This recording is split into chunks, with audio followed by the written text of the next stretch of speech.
और कोटि बार काशी केदारनाथ रामेश्वर गया जगन्नाथ, तुम चाहे जहां जाओगे।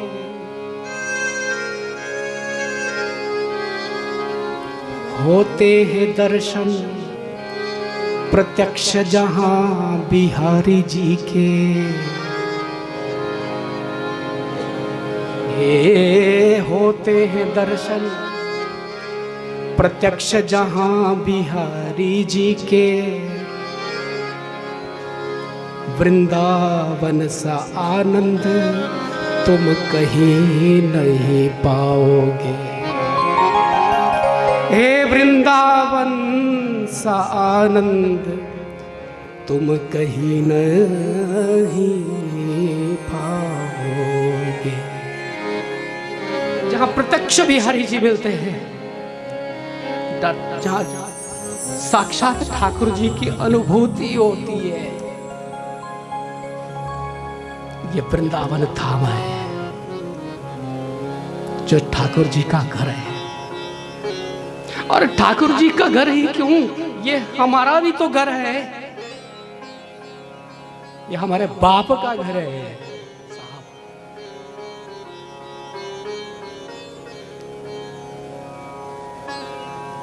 कहीं पे हम थोड़ा ज्यादा अगर बोलने लग जाएं तो वो कहते हैं तुम्हारे बाप का।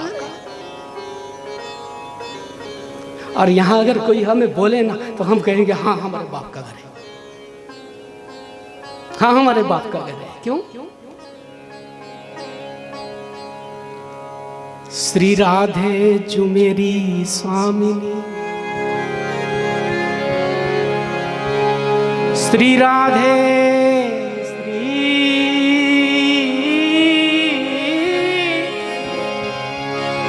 श्री राधे जो मेरी मातु है और पितु मेरो घनश्याम। इन दोनों के चरणों में मेरो कोटि कोटि प्रणाम। किशोरी जो मेरी मातु है और पितु मेरो घनश्याम है, तो हमारे बाप का ही घर तो है जी। इसलिए कोई संकोच मत करना, आप यहां संकोच मत करना।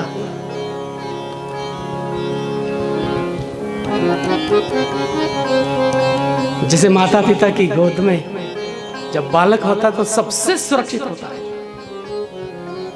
सबसे सुरक्षित वो अनुभव करता है माँ की गोद पे।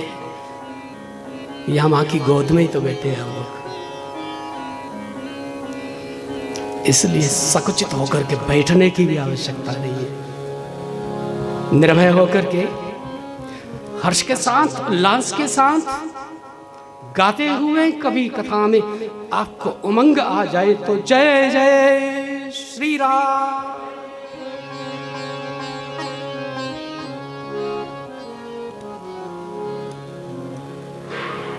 यहां चीखिए, चिल्लाइए, ब्रज की गलियों में राधे राधे गाइए।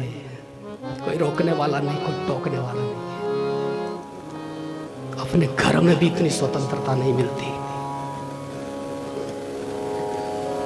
अपने घर में जाकर के शहर में, गांव में फिर भी चलता है। शहर में अगर आप ऐसा करने लग जाए तो पड़ोसी इकट्ठे हो जाएंगे, बोले माता जी को कुछ हो गया।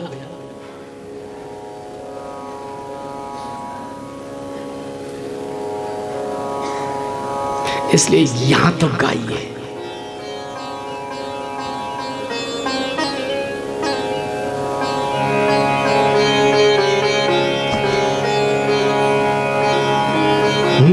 मन रे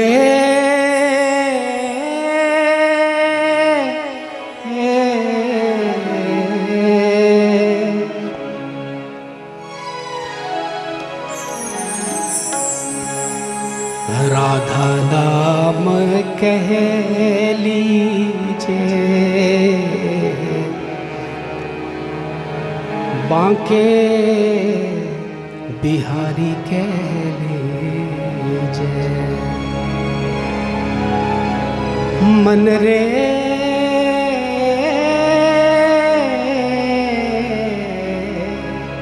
मन रे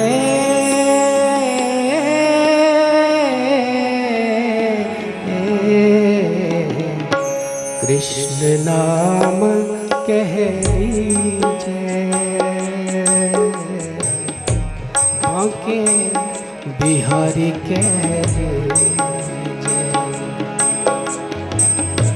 कृष्ण नाम कह लीजे। बांके बिहारी कह लीजे। मन रे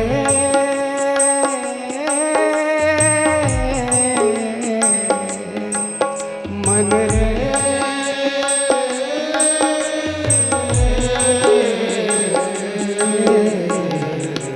कृष्ण नाम कह लीजे।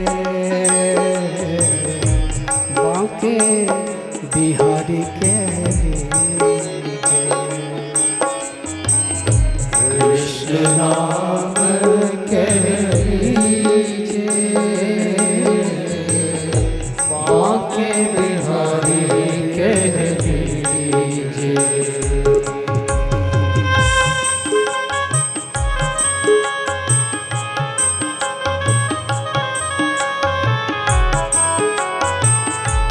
आनंद है इस नाम में।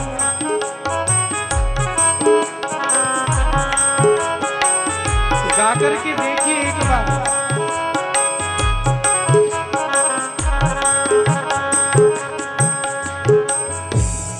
श्याम नाम अति मीठा है।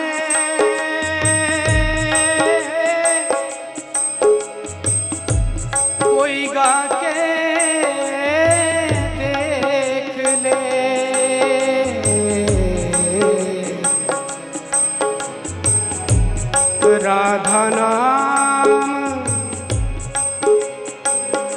राधा नाम अति मीठा है।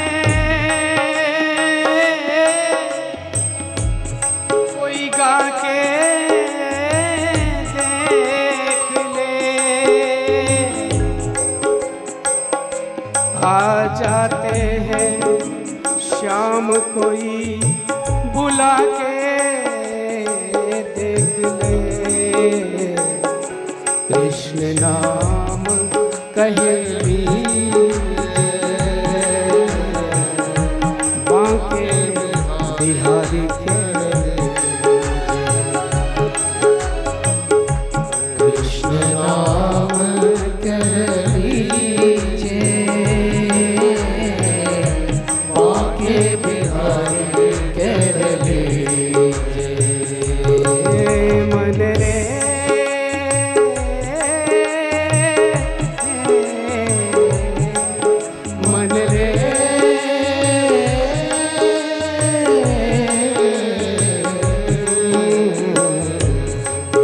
नाम कह लीजे। बांके बिहारी कह लीजे। कृष्ण नाम कह लीजे। बांके बिहारी कह लीजे।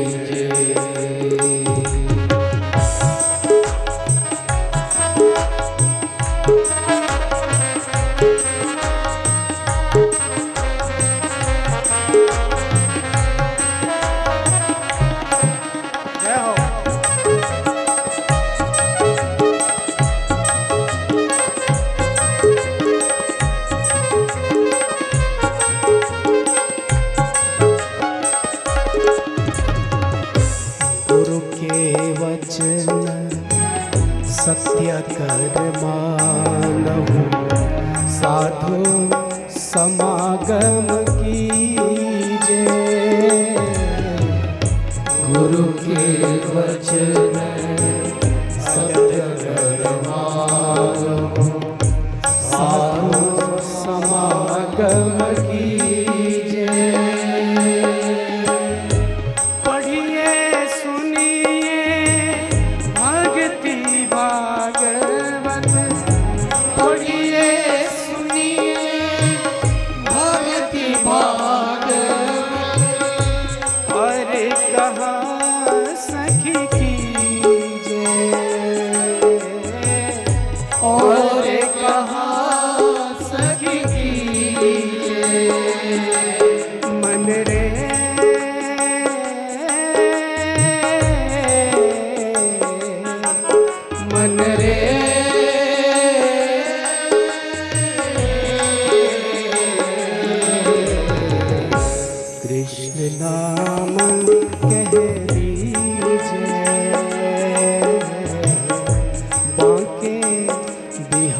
कह लीजिए।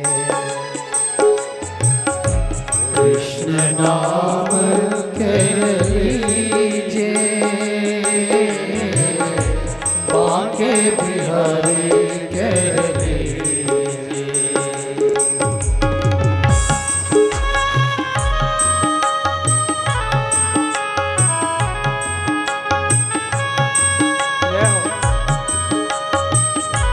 कृष्ण नाम रस यहाँ से बह रहा है और इसको त्रिशावंत होकर के पीना।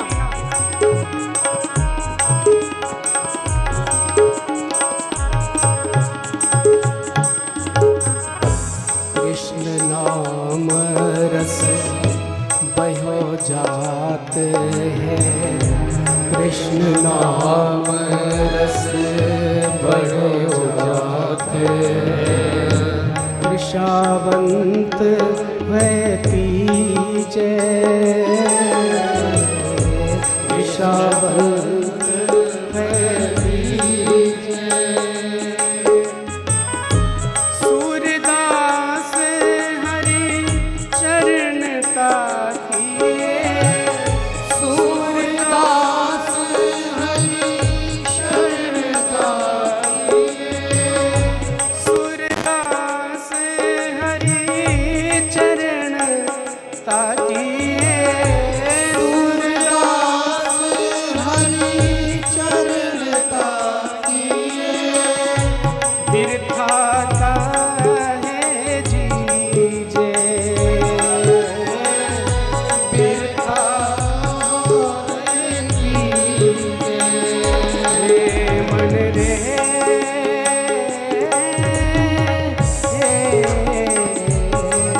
मन रे,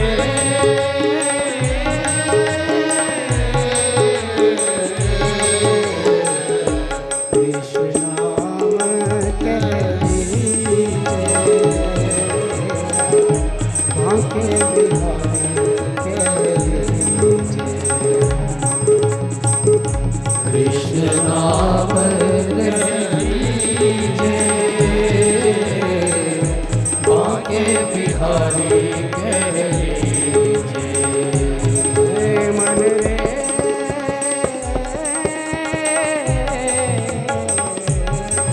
मन रे,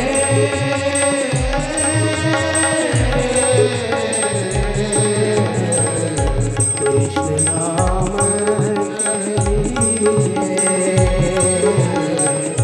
बांके बिहारी कह लीजिए। कृष्ण नाम कह लीजिए, बांके बिहारी कह लीजिए। बांके बिहारी कह लीजिए। बोलिए श्री वृंदावन बांके बिहारी लाल की जय। जय जय श्री राम।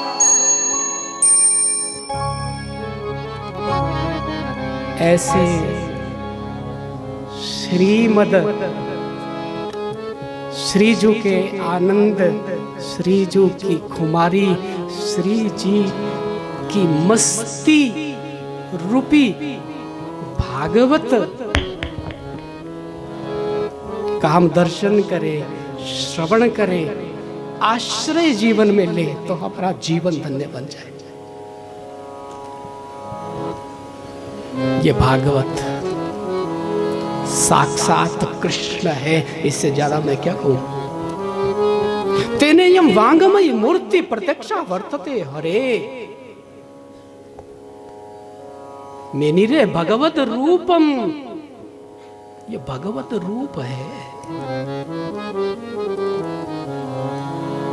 साक्षात श्री कृष्ण है भागवत।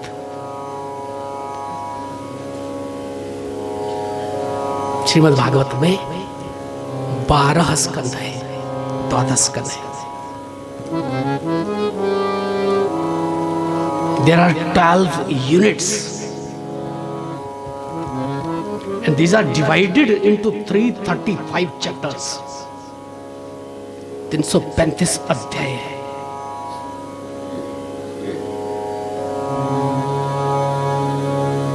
कितने अध्याय हैं जी? 335 अध्याय भागवत में।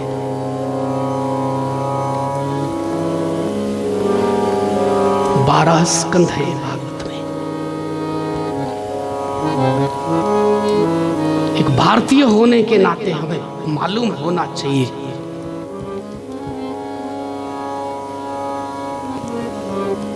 श्रीमद् भागवत में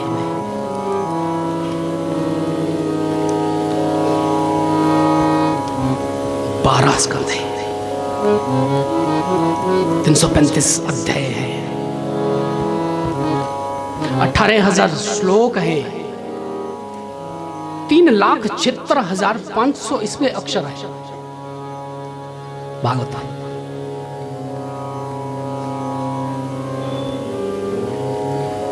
और ये भगवत रूप है भागवत। पादो यदेयो प्रथम द्वितीयो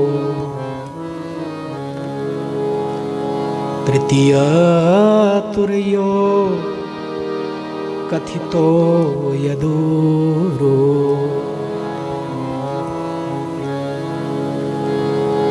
नाभिस्तथा पंचमेव षष्ठौ भुञ्जान्तरौ द्वौ कथनं तथा नौ कंठस्तु राजन नवमो यदीयो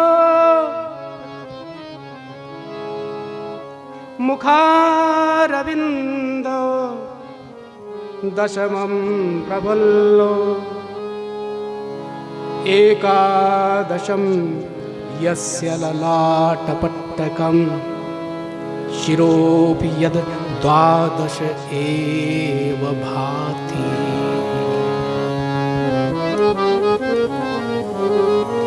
पादौ यदीयो प्रथम द्वितीयो। श्रीमद् भागवत के जो प्रथम और द्वितीय स्कंद है वो श्री ठाकुर जी के चरण है।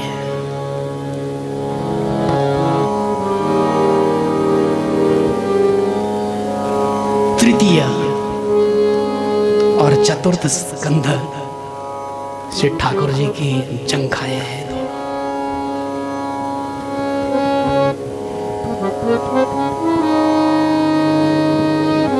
पांचवा और छठा जो स्कंध है वो नाभि और कटी भाग है। श्री ठाकुर जी का कंठ जो कौस्तुभ मणि से सुशोभित रहता है, वैजंती माला जिस पे धारण करके रहते हैं। कंठस्तु राजन नवम यदेयो, ये श्रीमद् भागवत का नवम स्कंध है। और ठाकुर जी का जो मुस्कुराता हुआ मुखमंडल है, मुखारविंद है, मंद मुस्कान जिस पे रहती है,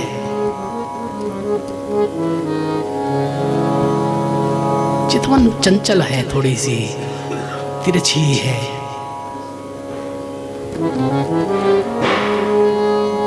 ऐसा प्रफुल्ल सदैव प्रसन्न चित्त रहने वाला ठाकुर जी का मुखारविंद श्रीमद् भागवत का दशम स्कंध है।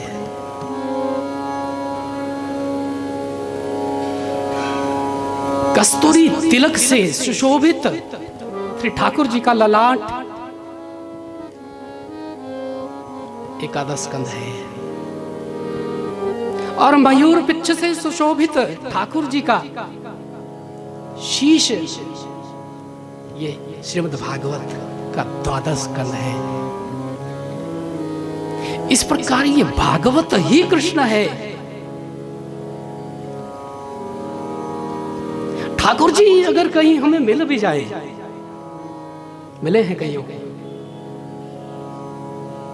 तो दर्शन में वो आनंद नहीं आएगा जो उन्हें सुनने में आनंद आएगा। क्योंकि कथा रूप में जो कृष्ण हमें मिल रहा है वो केवल नेत्रों को आनंद नहीं दे रहा है, वो हमारे रोम रोम को रोमांचित कर रहा है। हम रोम रोम से कृष्ण का अनुभव कथा रूप में ही कर सकते हैं। इसलिए कथा रूप श्री कृष्ण जो है वही कल्याण करने वाला है। कृष्ण के साथ में तो कई रहे भी हैं, लेकिन उनका लाभ नहीं ले सके। दुर्योधन से तो कहा भी था उन्होंने, कई बार अवसर भी दिया कि मांग ले, क्या चाहिए तुझे। जब मांगने गया था हस्तिनापुर से द्वारिका, तो खुली छोड़ देता इसको, मांग ले क्या चाहता है, तू मुझे मांग ले। लेकिन उसने उनको मांगा ही नहीं। ठाकुर जी सामने खड़े हैं और अपने को देना चाहते हैं, लेकिन हम लेना ही नहीं चाहते। इससे बड़ी विडंबना क्या हो सकती है, इससे बड़े दुख की बात और क्या हो सकती है। देखो, ये एक दुर्योधन की बात नहीं है, हमारे भीतर दुर्योधन छिपा है आज भी। इसलिए ठाकुर जी के मंदिर में जाकर के भी हम श्री ठाकुर जी को नहीं मांगते, श्री ठाकुर जी से कुछ और ही मांगते हैं। दुर्योधन भी कुछ और मांगता है, तेरी नारायणी सेना चाहिए मुझे, तू नहीं चाहिए। इससे बड़ा अभागा कौन होगा। तो ठाकुर जी के साथ रहना ये अलग बात है, और उनको पाना ये अलग बात है। रहे तो युधिष्ठिर जी भी साथ में, और जब तीर्थ क्रीड़ा हुई थी, दुर्योधन चालाक था, उसने कहा मेरी ओर से मामा जी ही पासा फेंकेंगे। जानता था कि शकुनी पासा फेंकने में कितना निपुण है, लेकिन युधिष्ठिर ने उस समय भी ये नहीं कहा कि मेरी ओर से भी श्री कृष्ण पासा फेंकेंगे, तो महाभारत होती नहीं।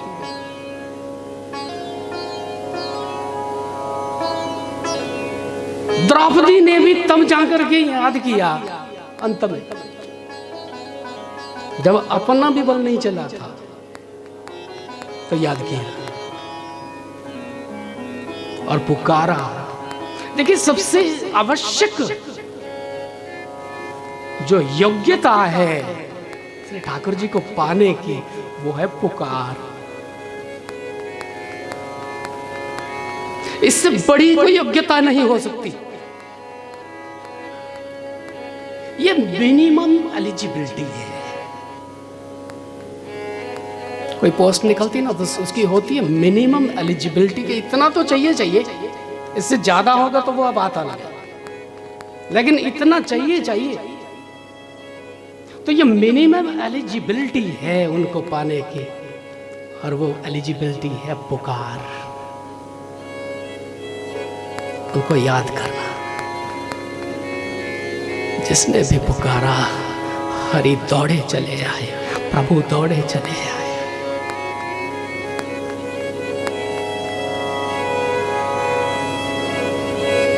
कृपालु जी ने कहा,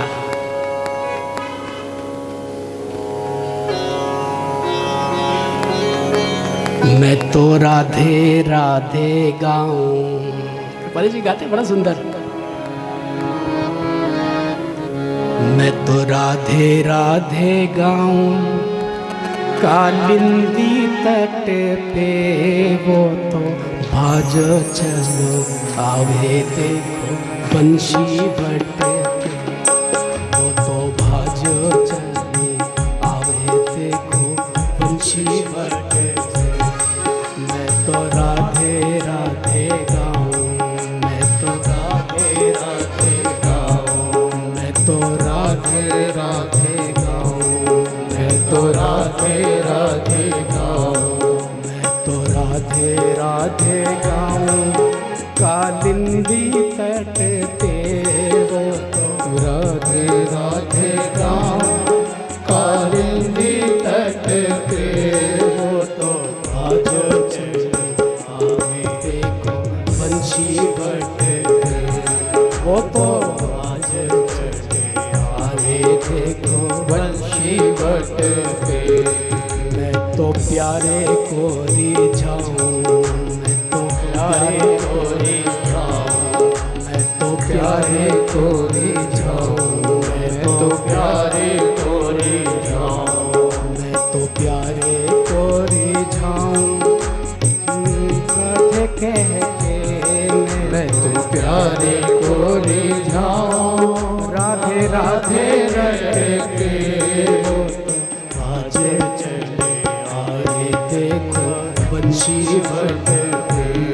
वो तो आगे चले आएंगे वंशी वट पे।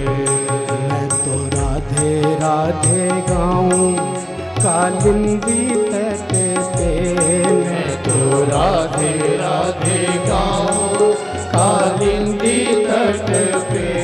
वो तो आगे चले आए देखो वंशी वट पे। वो तो आगे चले आए देखो वंशी वट पे। वो तो आगे चले आए देखो वंशी वट पे। वो तो आगे चले आए देखो वंशी वट पे। जय जय श्री राम। तो मैं तो राधे राधे गाऊं कालिंदी तट पे। बोले राधे राधे गाया तो क्या हुआ? बोले उससे राय नहीं गया और वो भाग करके आ गया वंशी वट पे। भाग करके आया, दौड़ करके आया। इसलिए उनको बुलाना है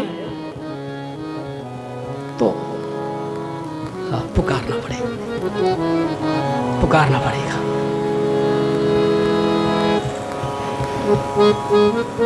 बिना पुकारे नहीं आ सकते। मालूम है किसने पुकारा? पुकारा है अर्जुन ने। वो भी ऐसे समय में जब युद्ध भूमि में खड़ा था।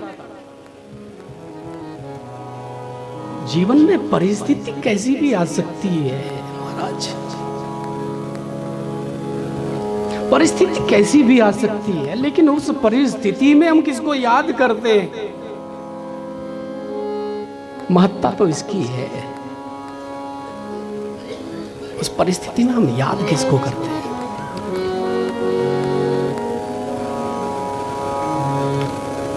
तो अर्जुन ने पुकारा। अर्जुन तो ऐसा सखा है कृष्ण का कि अर्जुन के रोम रोम से कृष्ण ही निकलता है। आता है ना प्रसंग, वो द्वारिका गए थे और नींद में कृष्ण कृष्ण पुकार रहे थे। प्रत्येक रोम रोम से कृष्ण कृष्ण की आवाज आ रही थी अर्जुन की। रुक्मिणी जी ने जगाना चाहा, जैसे स्पर्श किया था वो भी नाचने लगी। और जिसने अर्जुन को स्पर्श किया वो नाचने ही लग गए।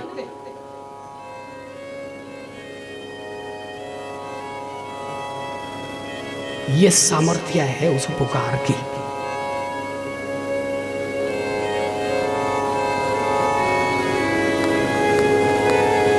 ये ताकत है उस पुकार की। इसलिए पुकार नितांत आवश्यक है। ठीक है, भागवत की कथा भी हम स्पर्श करने का प्रयास करेंगे। ये श्री वृंदावन धाम है। ये तो वृंदावन तो स्वयं में एक कथा है। वृंदावन में नित्य कथा होती है और नित्य लीला होती है निकुंज में, और एक कथा रोज बनती है।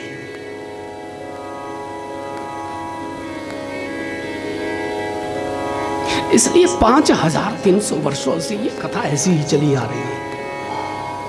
नित्य नूतन है, नित्य नवीन है। भागवत पुरानी नहीं हो सकती। पुरानी होगी कैसे? ठाकुर जी कभी पुराने नहीं हो सकते, और ये कथा भी तो ठाकुर जी है ना। वो 16 से ऊपर कभी जाते नहीं। ये कथा भी 16 से ऊपर जाती नहीं। राधे राधे बोलो। भ से भक्ति, ग से ज्ञान, व से वैराग्य, थ से त्याग। इस प्रकार भागवत का शाब्दिक अर्थ हम कर सकते हैं। देखिए, कहने को अगर हम गिनने लग जाए ना तो श्री वृंदावन धाम में ही मुझे लगता है कि 12-13 कथाएं हो चुकी होंगी ये वार्षिक। हाँ, 13वीं ये चल रही है। 12 कथाएं वार्षिक यहाँ पूर्ण हो भी चुकी है।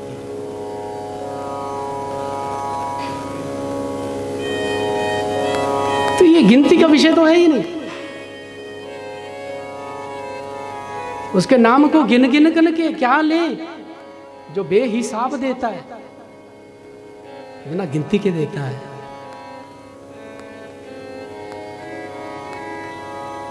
एक बार एक गवालन आई, दूध की बाल्टी लेकर के आई है, घर घर दूध देती है और माप करके दूध देती है। लोटा है उसके पास मापने का, माप करके सबको दूध देती है। एक घर में रुकी थी वो, एक नवयुवक अपना पात्र लेकर के जब आया, जितना दूध बचा हुआ था ना बाल्टी में, वो सब उड़ेल दिया उसने। एक संत ने देखा है और पूछा था उस गवालिन से कि ऐसा क्यों, इसको माप करके दूध क्यों नहीं दे रही? उसने बड़ा सुंदर उत्तर दिया था, बोले जो नवयुवक है ना बाबा, मुझे इससे प्रेम है, मुझे इससे प्रेम है, और प्रेम में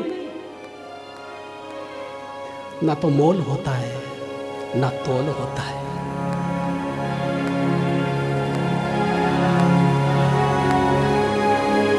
मीरा कहती है कि मैंने बिना मोल के लीनो है, ढोल बजा करके लीनो है।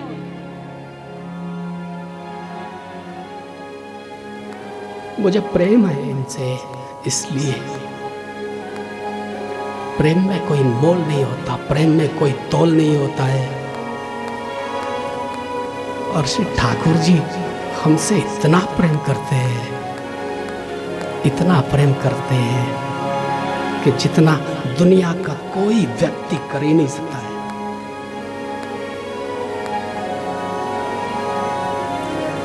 जो इतना प्रेम करते हैं हमसे, वो तोल करके देंगे क्या? वो बेहिसाब देते हैं। बाबा ने उसी समय माला फेंक दी थी, तोड़ दिए थे तस्बीह के दाने, उसके नाम को गिन गिन के क्या लूं, जो बेहिसाब देता है। क्या लूं गिन गिन करके उसके नाम को, जो बेहिसाब देता है मुझे।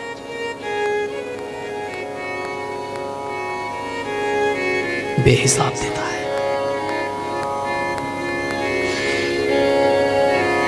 शाब्दिक अर्थ एक बात है, हमें उससे आगे बढ़ना है। कई बार कथा में निवेदन हमने किया है कि भागवत से अर्थ तो सभी चाहते हैं, लेकिन भागवत के अर्थ तक कोई पहुंचता ही नहीं। भागवत से अर्थ तो चाहते हैं, धन तो चाहते हैं सभी, यजमान भी और वक्ता भी, सब अर्थ चाहते हैं, इसलिए वहीं तक सीमित रहते हैं। भागवत के अर्थ तक कोई जाता ही नहीं है। एक संत ने बड़ा सुंदर कहा, बोले केवल दाम तक रहोगे ना तो दाम मिल जाएगा, क्योंकि धर्म अर्थ काम मोक्ष सब भागवत से मिलता ही है। ये श्रीमद् भागवत कल्प वृक्ष है। धर्म अर्थ काम मोक्ष सब मिलता है भागवत से, लेकिन अगर अर्थ तक सीमित रहोगे तो अर्थ मिलेगा, दाम तो मिलेगा लेकिन श्याम नहीं मिलेगा।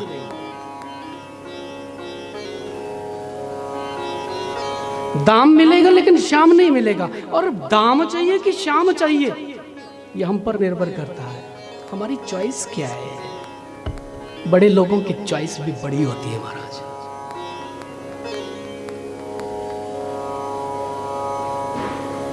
वही टी शर्ट 50 रुपए की मिलती है रेडी वाले के पास, और वही टी शर्ट जब ब्रांडेड मिलती है तो उस पर 2599 लिखा है। बोले बिल्कुल सेम टू सेम ऐसी ही तो है। हमारी भी ऐसी धारणा बनती है आजकल। बोले कथा तो कथा ही है, भगवान का नाम है ये, जैसे भी गाया जाए तो कथा ही करवानी है, तो ज्यादा खर्चा क्यों करना। जय श्री कृष्ण बोलो। आजकल तो फ्री में कथा करने वाले भी बहुत सारे हैं। राधे राधे बोलो।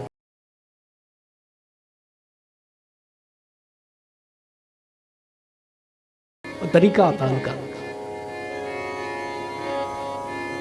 बड़े लोगों की चॉइस भी बड़ी होती है।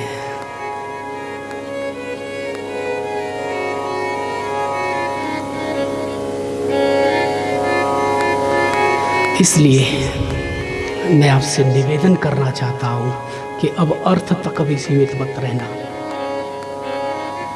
वो वाला अर्थ नहीं, वाच्यार्थ, हाँ शब्दार्थ, उस तक भी सीमित मत रहना। देखिए, यदि में विशुद्ध हिंदी में तत्सम शब्दों का प्रयोग करते हुए, अलंकृत भाषा का प्रयोग करते हुए यहाँ पे कथा का वर्णन करने लग जाऊं तो 90% लोग कहेंगे कि किस भाषा में कथा हो रही है।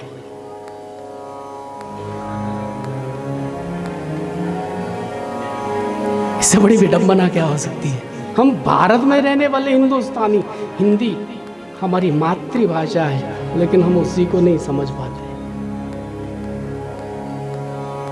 हिंदी को ही नहीं समझ पाते। इसलिए मैं थोड़ा अंग्रेजी बीच में मिक्स कर रहा हूं। जय श्री कृष्ण बोल। इसलिए थोड़ा सा आंग्ल भाषा का इसमें तड़का लगा रहा हूं ताकि आपकी समझ में आ जाए, थोड़ा मॉडर्न लैंग्वेज आपको मिले। क्योंकि बच्चे लोग भी यहाँ बैठे हैं, आप में से बहुत सारे प्रबुद्ध जन, पढ़े लिखे लोग भी बैठे, उनकी समझ में आ जाए। आइए थोड़ी सी बात करूं मैं विशुद्ध हिंदी की, आप समझने का प्रयास करना। नहीं समझ में आएगा तो ठाकुर जी पे छोड़ना, क्योंकि ठाकुर जी को ही कथा सुनाने के लिए तो हम आते हैं यहाँ पे हर वर्ष। राधे राधे बोले। ये शशिखर बिहारी तो मेरे श्रोता हैं, प्रमुख मुख्य श्रोता यही बैठे हैं।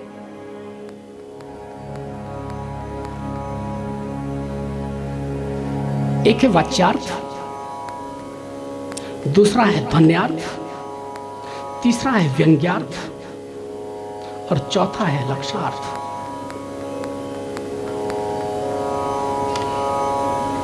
सबसे पहले जो वाच्यार्थ है उसको अभिधार्थ कहा जाता है। श्रीमद् भागवत की जो अभिधा है, बहुत कम लोग अभिधा तक भी पहुंच पाते हैं। थोड़ा समझने का आप प्रयास करना। अभिधा क्या होती है? अभिधा होती है जो वास्तव में लिखा हुआ है, और अभिधार्थ है उस लिखे हुए का शाब्दिक अर्थ। शब्दकोश आप उठाएं और वहां से देखें कि इसका अर्थ क्या होता है। आपकी समझ में अभी ना आए तो यहां पे रिकॉर्ड भी हो रहा है, वो आप बाद में देख सकते हो यूट्यूब पे।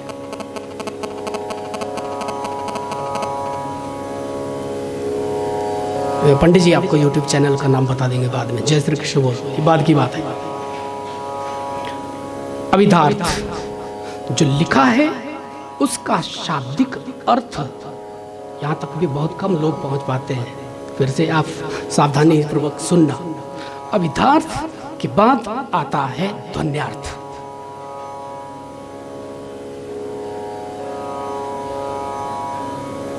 क्या बात है,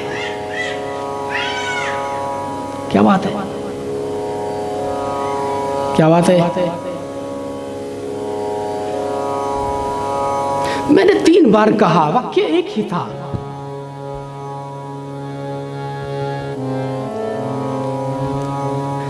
पंडित जी ने बहुत सुंदर पेटी बजाई, मैंने कहा क्या बात है।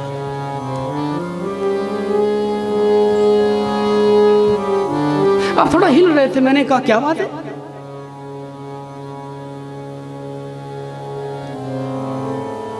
और किसी ने मेरे साथ थोड़ी बहसबाजी कर ली, मैंने कहा क्या बात है। यह है ध्वन्यार्थ।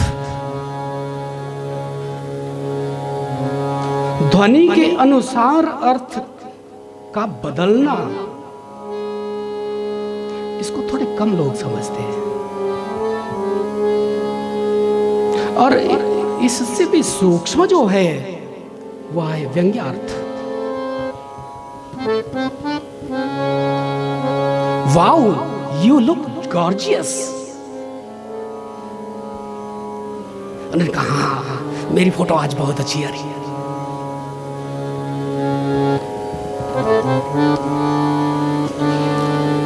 लेकिन उनको पता था कि आज मेकअप थोड़ी ठीक नहीं की ढंग से, वो थोड़ी बिगड़ी हुई है, इसलिए कहा कि आप बड़े सुंदर लग रहे हो।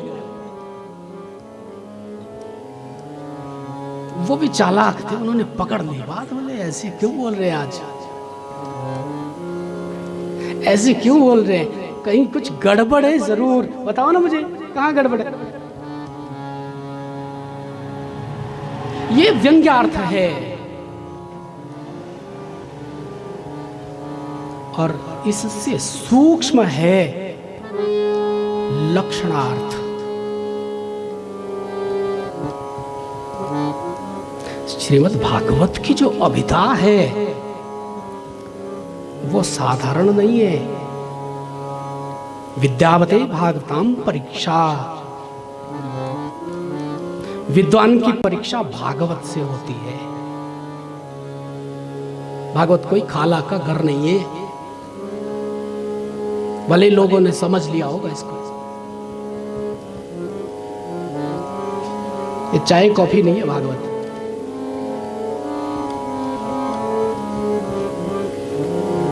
भागवत से ऊंचा कुछ हो ही नहीं सकता।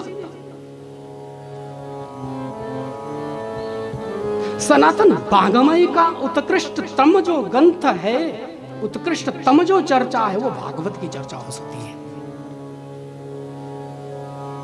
यह अध्यात्म का शिखर है भागवत,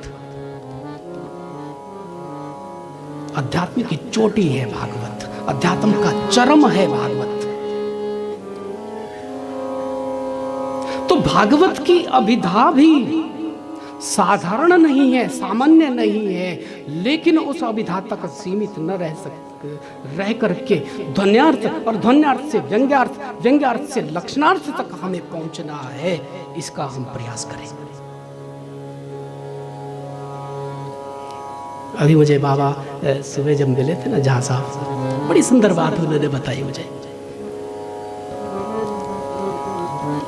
बोले पंडित जी, एक छोटे से बच्चे के पास, पहली कक्षा में पढ़ने वाले बच्चे के पास अगर +2 की बुक हम दे देना तो उसमें क्या ढूंढेगा? मैंने कहा उसमें तो वो अपने वो फोटो वाले ढूंढेगा जो ABCD होते, और अनार ढूंढेगा वो कि अनार कहाँ है इसमें। तो उस बच्चे का जो स्तर है वो अपना है, और एक यूनिवर्सिटी का जो स्टूडेंट है जो रिसर्च कर रहा है, थीसिस लिख रहा है, उसको मटेरियल भी तो वैसा ही चाहिए, वही ढूंढेगा। उसको अपने स्तरानुकूल मैटर चाहिए, विषय चाहिए, वो उसे खोजेगा। इसलिए आज पहला दिन है, आप थोड़ा ज़्यादा बोर ना हो जाए। बोर तो मैंने कर ही दिए। जय श्री कृष्ण बोल।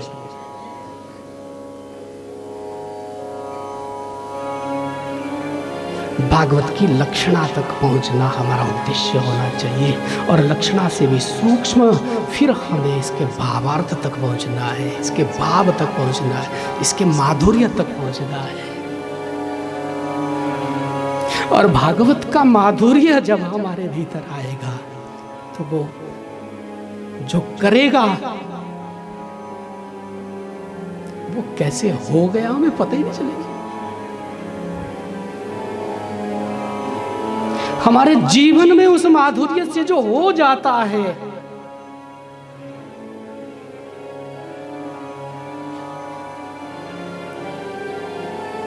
वो हमारी अपेक्षा से परे होता है। हम सोच भी नहीं सकते, ऐसा हमारा जीवन बन जाता है।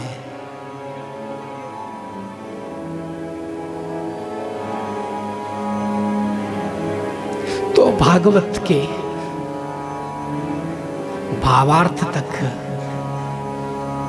माधुर्यमय अर्थ तक हमें पहुंचने का प्रयास करना है।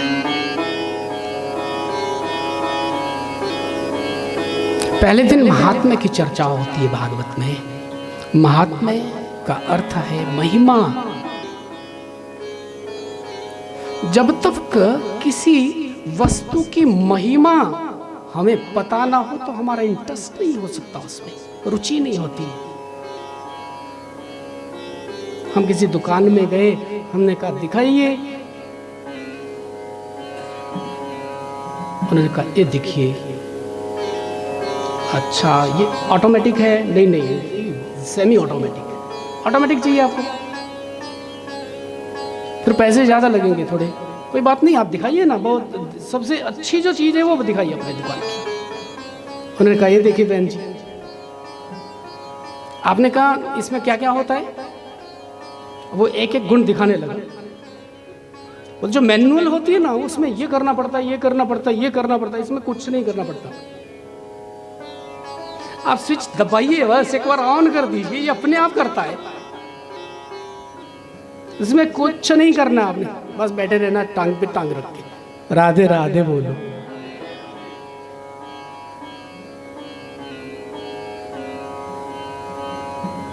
तो इसलिए महिमा जरूरी है। तो हमारा इंटरेस्ट बनता है उसमें कि हाँ जी हाँ, ये तो बड़ी अच्छी चीज है, ये तो मैं लूंगी लूंगी। उन्होंने कहा थोड़ा पैसे कम है ना, अगले महीने ले लेना। लेकिन उन्होंने कहा नहीं नहीं, अब भी लेनी है, अब भी लेनी है। आप कुछ भी करिए ना, आपके कार्ड में नहीं है तो आप वो दूसरे वाला कार्ड, क्रेडिट कार्ड यूज करिए। राधे राधे बोले। लेकिन ये अब भी लेनी है। अब भी क्यों लेनी है? बोले अब भी इसलिए लेनी क्योंकि इसके महिमा का पता चल गया मुझे। तो भागवत की महिमा पहले गाई गई 6 अध्यायों में, और इसलिए उसमें थोड़ा इंटरेस्ट बनता है। भागवत ने स्वयं नहीं गाई अपनी महिमा। बड़ा बड़ाई न करे और बड़ा न बोले बोल, रहीमन हीरा कब कहे लाख टकामो मोल। हीरा अपने मुंह से थोड़ी कहता है कि मैं लाख टके का हूं, मैं करोड़ों का हूं। तो कोई जौहरी के हाथ में आ जाए तो पहचान लेता है। भागवत ने अपनी महिमा कभी नहीं गाई है। भागवत के महात्म्य को पद्म पुराण ने वर्णित किया। भागवत के महात्म्य को स्कंद पुराण ने वर्णित किया। पूर्व का जो महात्म्य है भागवत में, वो पद्म पुराण में वर्णित है, और जो उत्तर का महात्म्य भागवत का है वो स्कंद पुराण में वर्णित है। पूर्व के महात्म्य के 6 अध्याय। आइए 2-3 श्लोकों का हम गान करेंगे और सूक्ष्म चर्चा करते हुए फिर कथा को विराम भी देंगे।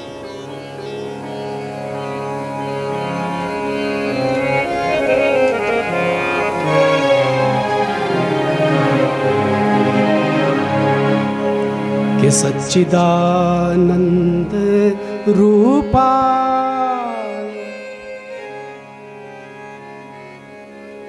विश्वोत्पत्त्यादि हेतवे तापत्रय विनाशाय श्रीकृष्णाय वयं नुमः।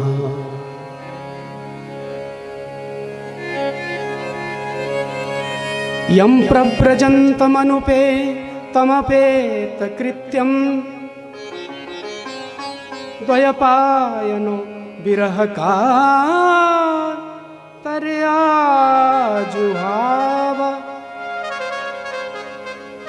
पुत्रेति तन्मयतया तर्वोऽभिनेदु तं सर्वभूत हृदयं मुनिमानतोऽस्मि। सच्चिदानंद आनंद घन परमात्मा को वयम नमः हम प्रणाम करते हैं। प्रणाम करते हुए भागवत में प्रवेश करते हैं। जो विश्व की उत्पत्ति, स्थिति और प्रलय के हेतु हैं, जिनके कारण ये विश्व है। ये विश्व यदि कार्य है तो कारण परमात्मा है। और जो त्रिविध तापों का विनाश करने वाले हैं, ऐसे स्त्री और कृष्ण को हम प्रणाम करते हैं, वंदन करते हैं। वंदन करते हुए भागवत में प्रवेश कर रहे हैं। तो पहले भगवंत को वंदन और फिर संत को वंदन। भगवंत का वंदन और संत का वंदन जीवन का कल्याण करने वाला है। ठीक है, ठाकुर जी के श्री विग्रह के सामने खड़े होकर के हम उनसे नजरें मिलाएं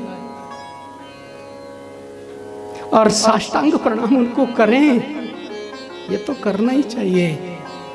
लेकिन ये भी संभव ना हो, कभी वृंदावन ना आ सको,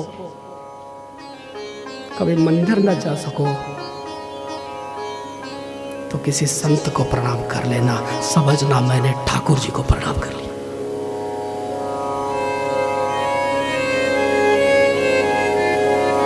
ये संत ही भगवंत से मिलाने वाला है। यहां वृंदावन की गलियों में टकरा जाना किसी ब्रजवासी से तो तुझे ठाकुर की अनुभूति हो जाए।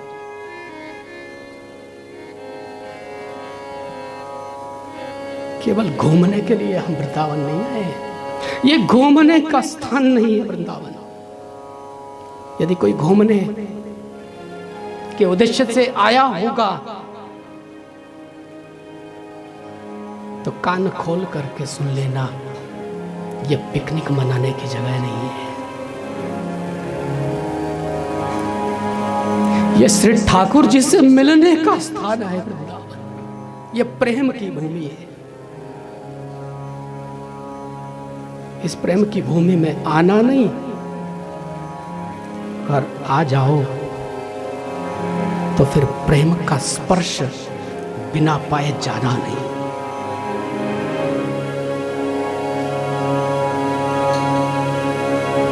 इस भूमि में आकर के भी श्री ठाकुर की अनुभूति अगर तुझे ना हुई तो तुझसे बड़ा अभागा कोई हो ही नहीं सकता।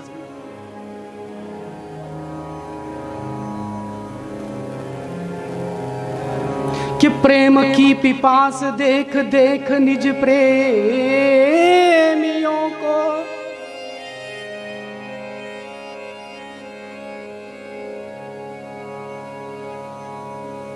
प्रेम की पिपास देख देख निज प्रेमियों को, प्रेम का समुद्र सीमा तोड़ के बनाया है। प्रेम का समुद्र सीमा तोड़ करके बनाया स्वयं श्री ठाकुर जी ने।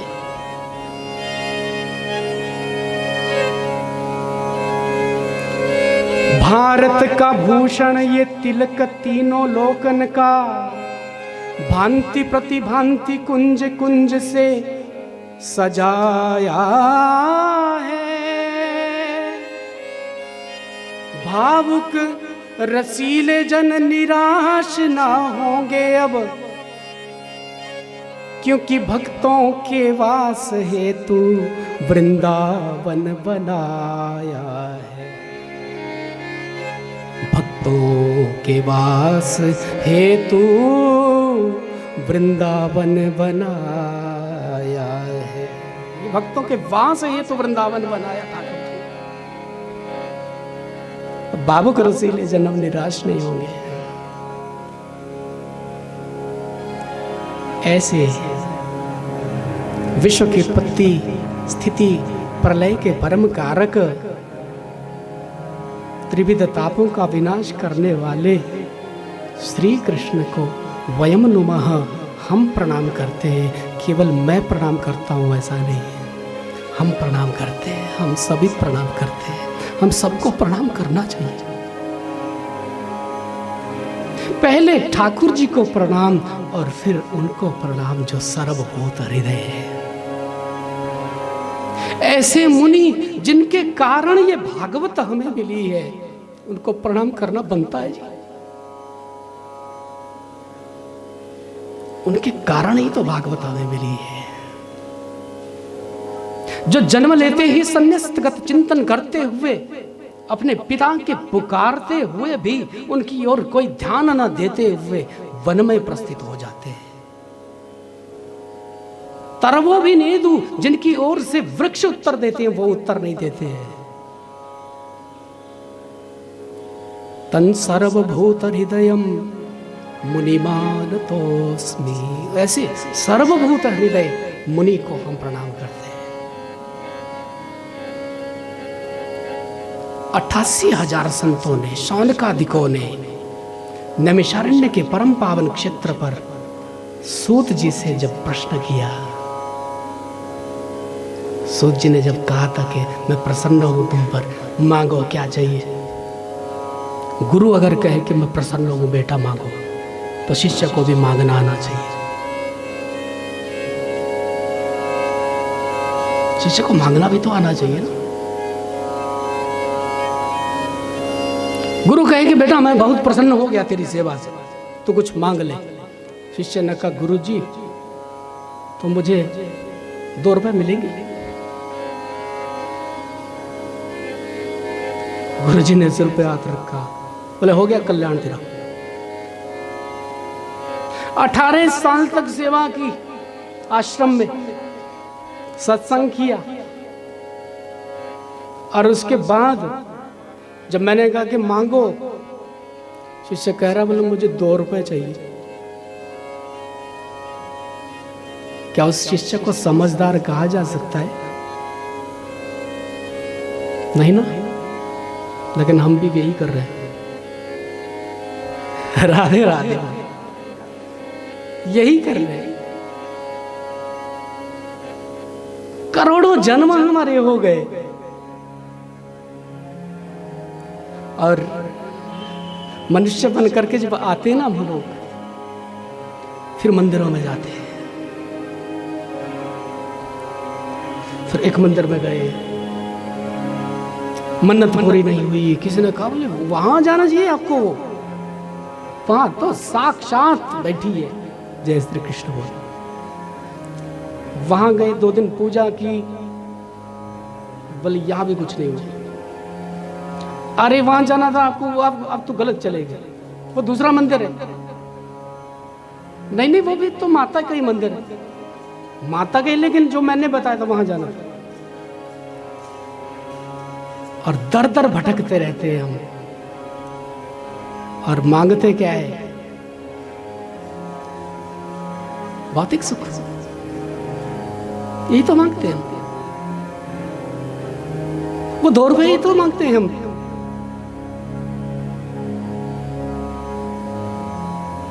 लेकिन मांगना क्या चाहिए?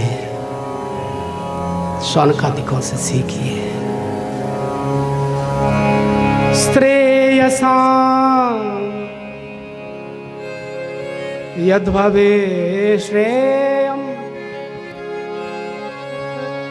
पावनानां च पावनम् कृष्ण प्राप्तिकरम् शाश्वत साधनम तद्वदाधुना। श्रीमद् भागवत को कभी खोल करके देखना, पढ़ करके देखना, कितना आनंद मिलेगा। अध्ययन करिए भागवत का। शौनकादिकों से जब सूत जी ने कहा था कि कहिए आपको क्या चाहिए, शौनकादिकों ने कहा था, बोले श्रेष्ठ नहीं, श्रेष्ठ करने वाला साधन। पावन नहीं, पावन करने वाला साधन।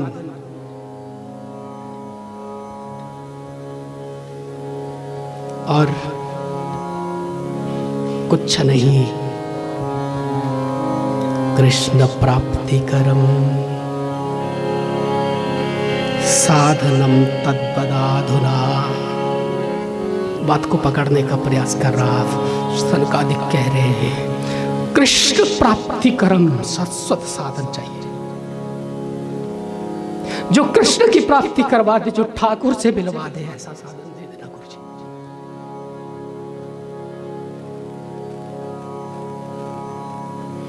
श्री कृष्ण भावना भावित मति मेरे लिए लेकर के आना, चैतन्य महाप्रभु ने कहा था अपने शिष्य से।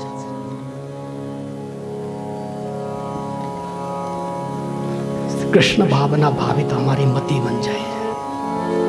कैसे मिलती है?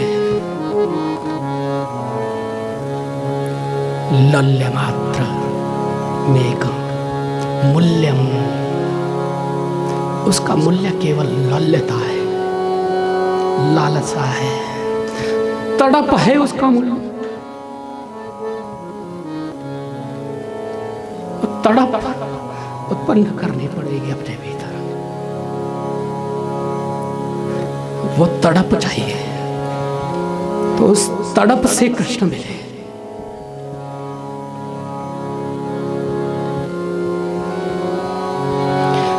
जैसे मरने वाला जिंदगी चाहता है, फिल्म का गीत है बहुत सुंदर, हम तुम्हें चाहते हैं ऐसे, मरने वाला जिंदगी चाहता है जैसे, मरने वाला जिंदगी चाहता है जैसे।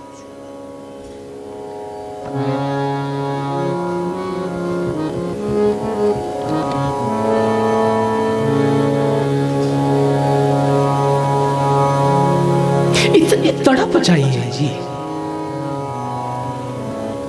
तो कृष्ण की प्राप्ति हो जाएगी। भागवत है तो कृष्ण ही, लेकिन फिर भी आपको लगे कि हमें कोई और कृष्ण मिले, तो ये भागवत ही आपको कृष्ण तक ले जा सकती है, और कोई साधन तुम्हें कृष्ण तक नहीं ले जा सकता है। ये भागवत ही कृष्ण तक ले जा सकती है। चिंतामणि लोक सुखम सुरद्रो स्वर्ग संपदम,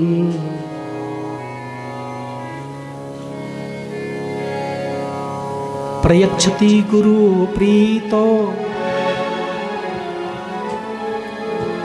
वैकुंठम योगी दुर्लभम। चिंतामणि किसी को मिल जाए तो धर्म अर्थ काम मोक्ष उसकी मुट्ठी में हो जाते हैं। चिंतामणि मिल जाए, धर्म अर्थ काम मोक्ष उसको मिल जाए।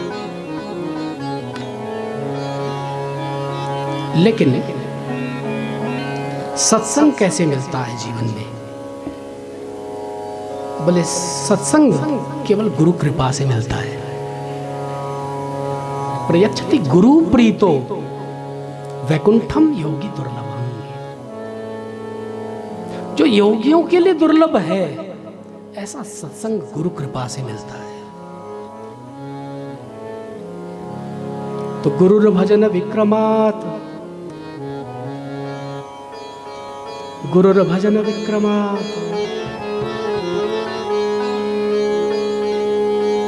गुरु ने भजन दिया होगा तो हमें भागवत में आने का सुअवसर मिला। भाग्योदयन बहुजन्म समर्जितेन सत्संग मंच लभते पुरुषो यदा वै अज्ञान हेतु कृतमोह मदांधकार नाशम विधाय ही तदो दयते विवेकः। भाग्य का उदय हुआ हमारे तो भागवत मिली, और वो भी वृंदावन में। भागवत तो स्वयं में ही अमृत है, लेकिन वो अमृत भी अगर स्वर्णमयी कलश में पीने के लिए मिल जाए तो और क्या चाहिए।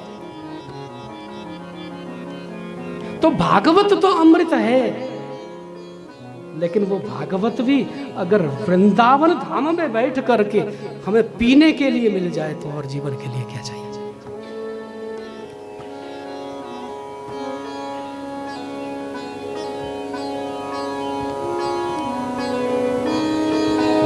चिंतामणि लोक सुखम सुरद्रोह स्वर्ग संपदम। चिंतामणि लोक सुख दे सकती है, कल्प वृक्ष स्वर्ग का सुख भी दे सकता है, लेकिन हमारे भीतर जो अज्ञान का अंधेरा है ना, वो गुरु कृपा से ही दूर होता है। कोई संत मिले, कोई राह दिखाने वाला तो मिले, तो रास्ता दिखे हमें। ऐसे अंधेरे नगर में ही तो हम भटक रहे हैं। कौन राह दिखा सकता है? वो राह दिखाने वाला गुरु है। ऐसे सदगुरु के सानिध्य में बैठ करके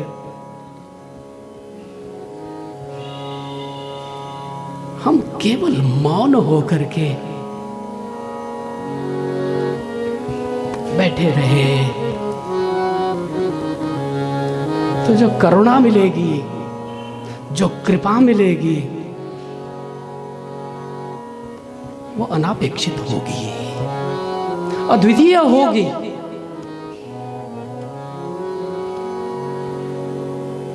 ऐसी कृपा प्रयच्छति गुरु प्रीतम। आपको मालूम है, जब नारद जी घूमते घूमते बद्रिकाश्रम में पहुंचे थे, तो वहां पर नारद जी को अपने 4 भैया मिले। उनका नाम है सनक, सनंदन, सनातन, सनत कुमार। चारों भाइयों ने नारद जी को देखा, वो बड़े चिंतित थे। कारण पूछा तो नारद जी ने कहा, अहम तो पृथ्वी यातो सर्वोत्तम मामिति। सर्वोत्तम समझा मैंने पृथ्वी को, और इसलिए विचरण किया, तीर्थों पर गया, गृहस्थियों के घरों में गया, लेकिन मुझे वो नहीं मिला जिसको ढूंढने के लिए मैं आया था। किसी के जीवन में वो आनंद नहीं है, वो प्रफुल्लता नहीं है, वो प्रसन्नता नहीं है, वो हर्ष नहीं है, वो उल्लास नहीं है। कहीं खो गया वो उल्लास, कहीं खो गई वो प्रसन्नता। वो किसके कारण थी? मैंने कारण का पता लगाने का प्रयास किया। कहते हैं कि तीर्थों पर विचरण किया मैंने, लेकिन तीर्थों पर भी मुझे सुकून नहीं मिला, शांति नहीं मिली। तो मैं वृंदावन गया। यहां आए थे नारद जी, और यहां जब आए नारद जी तो यहां के होकर के रह गए। यमुना के पुलिन पर, कालिंदी के तट पर एक दृश्य देखा है। एक युवती आंसू बहाती है, रुदन करती है, समीप में 2 वृद्ध पुरुष पड़े हुए हैं।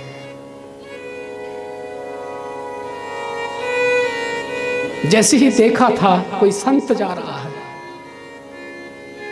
तो पुकार उठी है कि भो भो साधो क्षणं तिष्ठ, मच्चिंतामपि नाशय, दर्शनं तव लोकस्य सर्वथा गहरं परम। आपका दर्शन मुझे लग रहा है अगहर है, पाप को हरण करने वाला है, पापों को चुराने वाला है। अघ कहते पाप को। आपको देख करके मुझे सुकून मिल रहा है। बाबा जी आप रुकिए ना तनिक, मेरे दुख को दूर करने का आप प्रयास करें तो आपकी बड़ी कृपा होगी। पास जाकर के देखा है, विचित्र दृश्य है। वो कन्या रुदन करती है, रो, उसके समीप बहुत सारी कन्याएं बैठी हैं, वो भी रुदन कर रही हैं, रो रही हैं।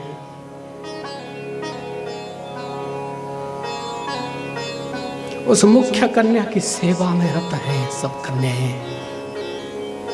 एक चरण दबाती है, एक पंखा करती है, एक जल पिलाती है, सब सेवा में खड़ी हाथ जोड़ करके। हम क्या करें आपके लिए? आपका दुख दूर कैसे हो सकता है? वो कहती है आप सब सखियां लगी हैं, आपका बहुत बहुत धन्यवाद, आपका उपकार कभी नहीं चुका सकती, लेकिन मेरे दुख को कोई संत दूर कर सकता है। नारद जी आए थे और रोती हुई उस युवती को देखा है नारद जी ने। संत करुणावान होता है। रो पड़े थे नारद भी जब उसकी व्यथा को सुना है, जब युवती ने अपनी कथा सुनाई है, व्यथा सुनाई है। अहम भक्ति रीतिर ख्याता इमौ में तनयो मतौ ज्ञान वैराग्य नामानौ काल योगे नजर जरो। मेरा नाम भक्ति है महाराज। समीप में जो वृद्ध पुरुषों को आप देख रहे हो, ये कोई और नहीं है, मेरे बेटा, मेरे पुत्र हैं महाराज। आप आश्चर्य में मत पड़ जाना, ये भी बालक थे, युवा थे, लेकिन इनकी हालत बिगड़ती गई। मैं संभाल ना पाई, बहुत उपाय किए, इनका रोग ठीक नहीं होता है, अति रुग्ण है, मृत प्राय हो चुके। इनके शरीर को स्पर्श करके जान पड़ता है कि ये मृत ही है, मानो न जाने सांस कहां अटकी होगी। उत्पन्ना द्रविड़े साहम वृद्धिम कर्नाटके गता क्वचिन क्वचिन महाराष्ट्रे गुर्जरे जीर्णताम गता। सब कथा सुनाई अपनी। द्रविड़ देश में जन्म हुआ, कर्नाटक में जाकर के थोड़ा युवावस्था को प्राप्त हुई, गुजरात में पहुंची, जीर्णता को प्राप्त हुई, महाराष्ट्र में जाकर के हालत बिगड़ गई, वहां से भागी, फिर वृंदावन आई।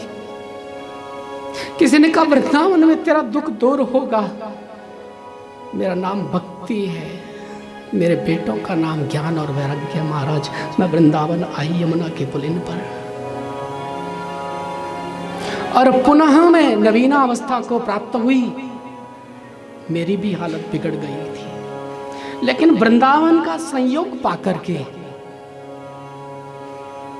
मैं युवा अवस्था को प्राप्त कर सकी। मैं नवीन हो गई, लेकिन मेरे पुत्रों की दशा बिगड़ती जा रही है। अब कोई उपाय बताइए ना, मैं सब करने के लिए तैयार हूं इनके लिए। नारद जी ने कहा आप घबराइए मत, अब हम आ गए हैं ना।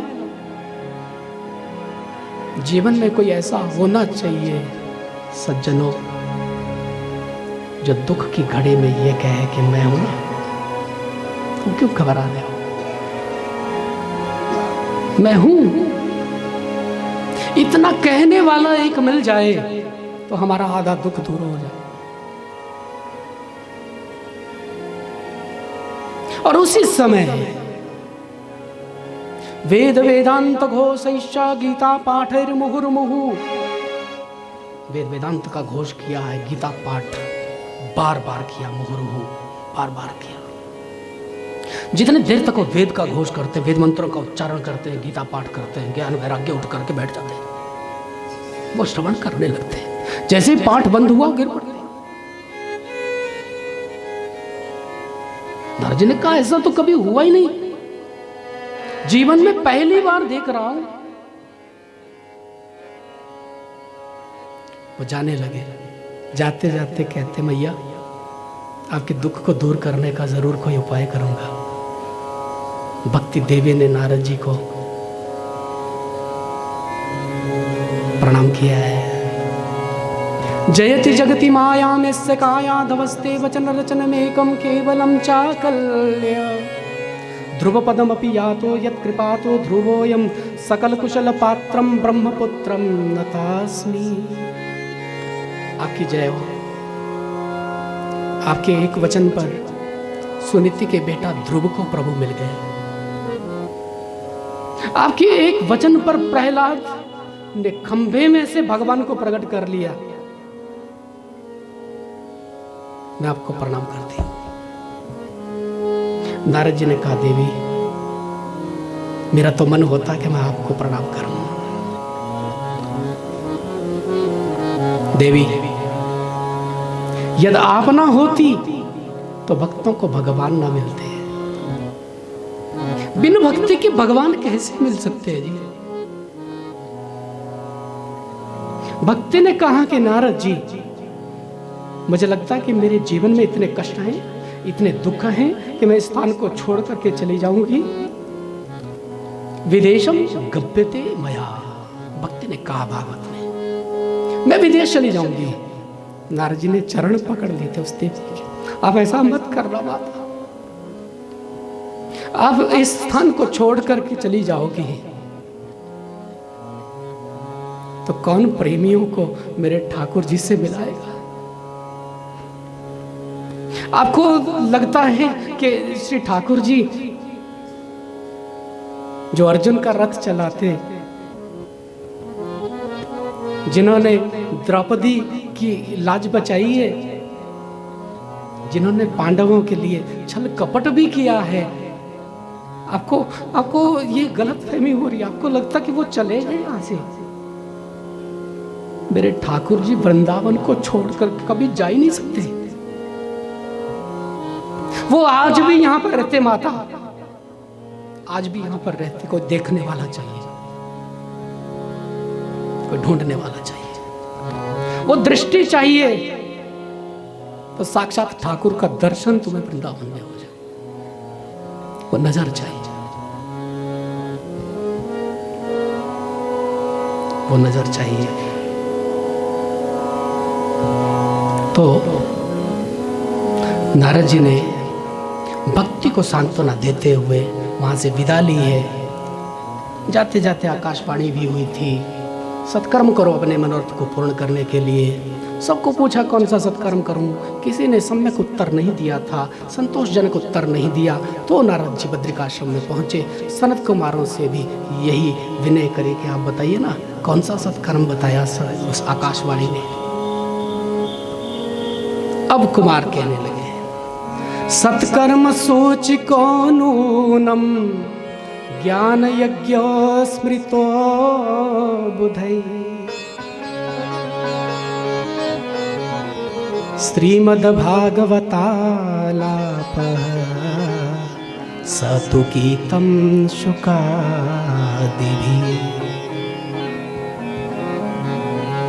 सुखदेव इत्यादि के द्वारा गाया गया ये श्रीमद् भागवत ही सत्कर्म है देवी। नारद जी से कह रहे हैं कि यही सत्कर्म है, इससे बड़ा कोई सत्कर्म नहीं हो सकता है। तो आप भागवत जी का आश्रय लीजिए, भागवत का अनुष्ठान करवाइए ना भक्ति के लिए। नारद जी ने कहा जरूर करवाऊंगा, लेकिन आप जैसे वक्ता को छोड़ करके अगर मैं किसी दूसरे के पास चला जाऊं तो वो मेरी मूढ़ता होगी, मूर्खता होगी। आप बनिए ना वक्ता, आप सुनाइए मुझे कथा। आपका तो जीवन ही कथा है। सनक सनंदन सनातन कुमार जो हैं उनका तो जीवन ही कथा है, हमारा चलती फिरती कथा है वो। एक भाई व्यास मंच पर बैठता, 3 सुनने बैठ जाते, फिर वो थोड़ा विराम लेता है, फिर दूसरा भाई आकर के व्यास मंच पर बैठता, फिर 3 सुनने लग जाते। उनका जीवन ही कथा है। उन्होंने कहा अवश्य आपकी इच्छा को पूर्ण करेंगे हम, लेकिन यहाँ कथा नहीं होगी बद्रिका आश्रम में। बोले फिर कथा कहाँ होगी? बोले कथा होगी हरिद्वार में। यजमान कहाँ? बोले यजमान है वृंदावन में। जय श्री कृष्ण बोल। पंडित जी जा रहे हैं बद्रिका आश्रम से, यजमान है वृंदावन में, कथा हो रही हरिद्वार में। बोले यही मध्य स्थान पड़ता है, बीच वाला स्थान ठीक रहेगा, हमें भी उतना ही पड़ेगा, उनको भी उतना ही पड़ेगा। वो वहां से आ जाए, हम यहाँ से जाएंगे। तो आनंद तट पर गंगा के किनारे कथा होने लगी। कितना सुंदर वर्णन है भागवत का, कितनी सुंदर लक्षणा है। यमुना के किनारे की कथा है और गंगा के किनारे हो रही है। कथा यमुना के किनारे की है, सब लीलाएं यमुना के किनारे की है। और गाय कहां जा रही है? बोले गाय जा रही गंगा के किनारे। गंगा तो ज्ञान का प्रतीक है। ज्ञान की दृष्टि से इसको गाना पड़ेगा। केवल हो हल्ला हो गया, नाच गान हो गया, हुड़दंग हो गया, केवल ऐसी कथा नहीं। ज्ञान गंगा को जल गंगा के किनारे श्रवण करना होगा। तो गंगा के किनारे कथा हुई सुंदर।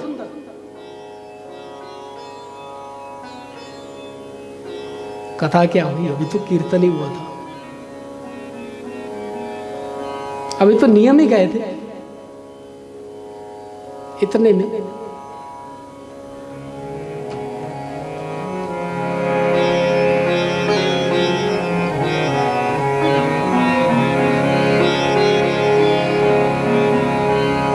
भक्ति सुतौ तो तरुणौ गृहीत्वा प्रेमैकरूपा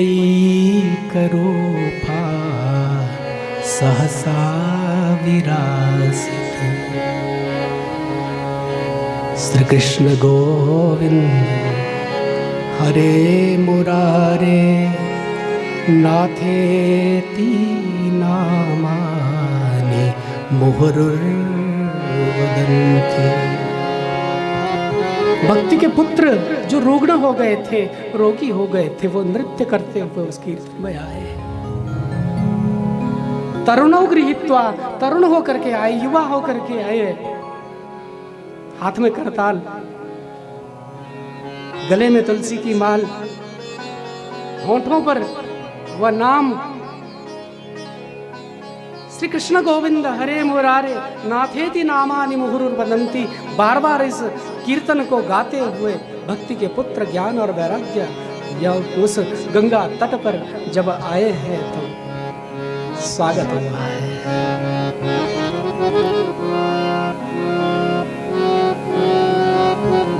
भक्ति देवी का आगमन हुआ। पूछा गया कहाँ बैठूं? तो नारद जी ने बड़ा सुंदर उत्तर दिया था, वैष्णवों के हृदय में बैठ जाना आप, यही तो स्थान है आपके लिए उचित। सब भक्तों के हृदय में विराजमान हो जाना भक्ति, और सब भक्तों के हृदय में वो विराजमान हुई है। रोमांचित हो गया, हृदय प्रफुल्लित हो गया है। कृष्ण नाम की मस्ती में सब गान कर रहे हैं, सब कीर्तन कर रहे हैं, सब नृत्य कर रहे हैं। आत्मदेव का प्रसंग आया, फिर कथा श्रवण के नियम आए। 2 मिनट उस पर चर्चा करेंगे। कथा को कैसे सुने? देखो इतना समय तो है भी नहीं कि श्री वृंदावन धाम में आकर के 2-3 घंटे में मैं कथा की व्याख्या करूं। राधे राधे बोले, इसलिए मात्र इसको स्पर्श करने का हम प्रयास करेंगे। लेकिन आपको कथा कैसे सुननी है और वृंदावन धाम में वास कैसे करना है, इसके भी नियम होते जी, बड़े नियम होते हैं इसके। आसान नहीं है ब्रज में वास करना। आज बाबा कह रहे थे, बोले आसान नहीं है ब्रजवास करना, भी कोई आसान काम नहीं है, बड़ा जटिल कार्य है, बड़ा कठिन कार्य है। 2-4 नियम बता रहा हूं केवल, ज्यादा नहीं। पहला नियम अक्रोधनः, 7 दिन तक आप प्रयास करना। क्रोधम मा करो, क्रोध मत करना। जब भी मैं कहता हूं कि क्रोध मत करना, तो जो साथ में आए ना दोनों, कई आए हैं अकेले अकेले, कई आए हैं 2-2, राधे राधे बोलो। जो 2-2 आए हैं वो एक दूसरे की तरफ देखते हैं। बोले मैं तो नहीं करती, पर उनका पता नहीं। वो बोलते मैं तो नहीं करता, लेकिन इसका नहीं पता। राधे राधे बोलो। प्रयास करना कि 7 दिन थोड़ा हम क्रोध न करें, और फिर वो नियम बन जाए जीवन भर। अगर ऐसा हो जाए तो और क्या चाहिए जीवन में? फिर तो कृष्ण ही आ जाए, आनंद आ जाए। आनंद ही तो कृष्ण है। न गृहम गृहम उच्यते, गृहिणी गृहम उच्यते। घर को घर तभी कहा जाता है जब उसमें गृहिणी हो, नहीं तो उसको बिल्डिंग कहते हैं, मकान कहते हैं। गृहिणी से ही घर होता है। प्रयास करना, अक्रोधना, क्रोध मत करना। शौच परह, दूसरा नियम, बहुत संक्षेप में मैं कह रहा हूं। शौच परह, थोड़ा पवित्रता का ध्यान रखना। ये आश्रम है, आप कहेंगे पंडित जी ने कहा बाप का घर है। राधे राधे बोलो। ठीक है, बाप का घर तो है, लेकिन फिर भी इसका थोड़ा ख्याल तो हमें रखना ही चाहिए। पवित्रता, तन से पवित्रता पहली बात। जो भी हम कार्य करें उससे कहीं कोई गंदगी ना फैले, इसका ध्यान आपको भी रखना, मुझे भी रखना है। वाणी की पवित्रता, मन की पवित्रता, सबसे बड़ी बात मन की पवित्रता, इसका ख्याल रखना। सततम ब्रह्मचारिणः, तीसरा नियम बता रहा हूं। ब्रह्मचर्य का जब मैं वखान करता हूं तो सबका ध्यान पता नहीं कहाँ चला जाता है। जय श्री कृष्ण बोलो। ब्रह्मचारिणः, ब्रह्म में चरण करना, ध्यान रखना कि हमारा मन से ठाकुर जी के चरणों में लगा रहे 7 दिन तक, और फिर वो अभ्यास बने।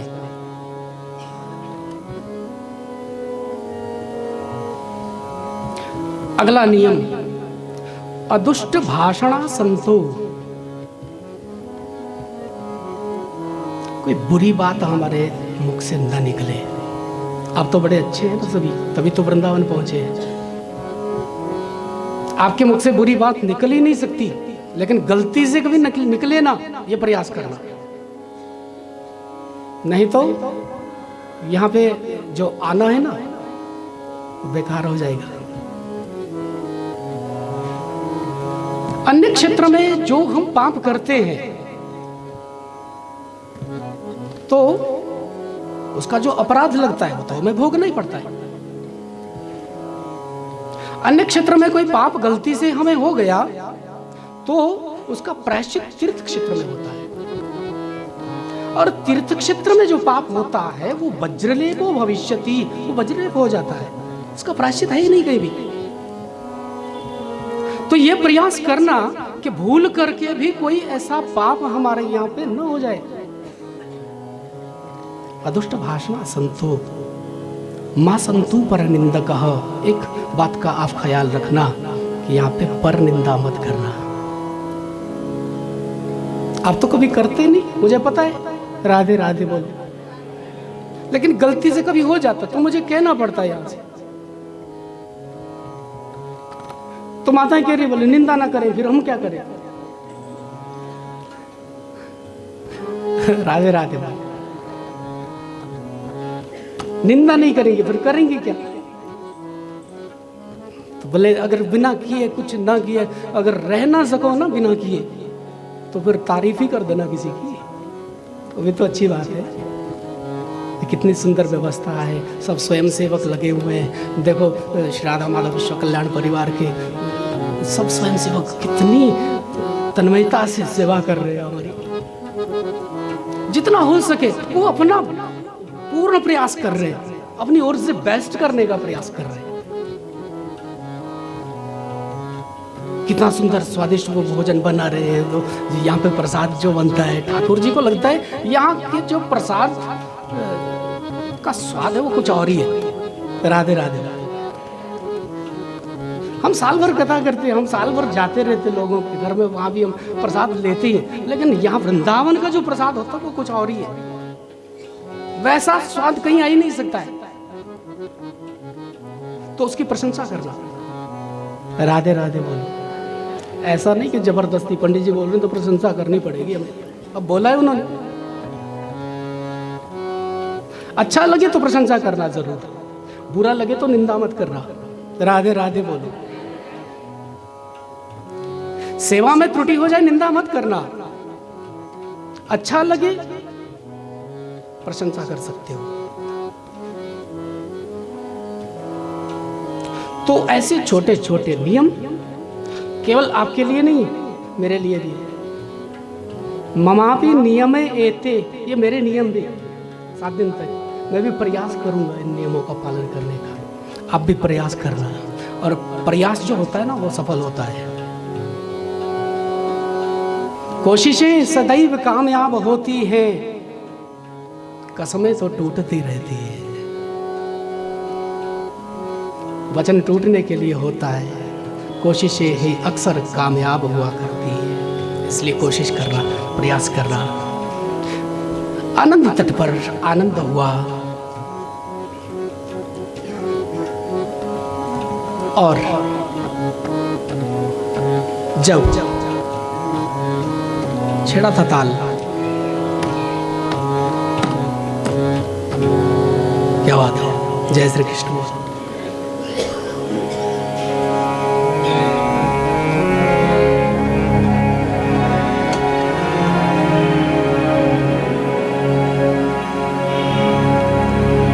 प्रहलादस्तालधारी तरल गति तया चोद्धव कांस्यधारी, वीणाधारी सुररसी स्वर कुशलतया राग करतार जुनो भूत। इंद्रो वादिन मृदंग जय जय सुकरा कीर्तने ते कुमारा, तत्राग्रे भाववक्ता सरसर चनया व्यासपुत्रो बभूव। प्रहलाद ताल बजाने लगे, अर्जुन राग आलाप कर रहे हैं। आ आ आ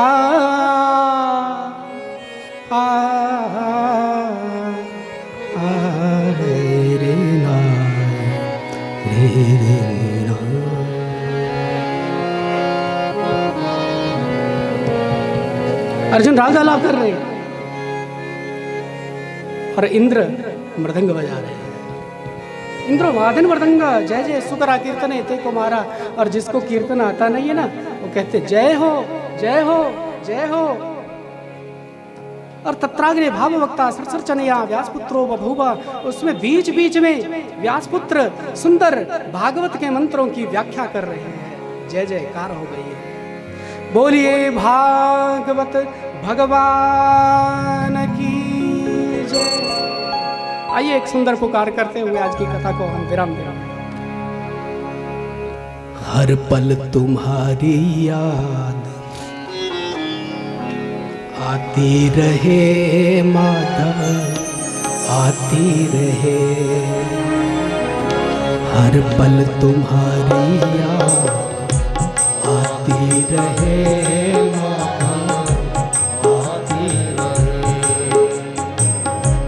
हर पल तुम्हारी याद आती रहे माधव, आती रहे। हर पल तुम्हारी याद आती रहे माधव, आती रहे। तेरी छवि दिल को लुभाती रहे, तेरी छवि मन को लुभाती रहे। हर पल तुम्हारी याद आती रहे आती रहे। हर पल तुम्हारी याद आती रहे माधव, आती रहे।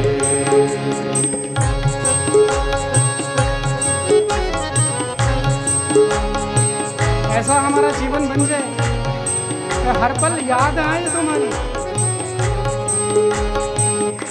श्री हरि।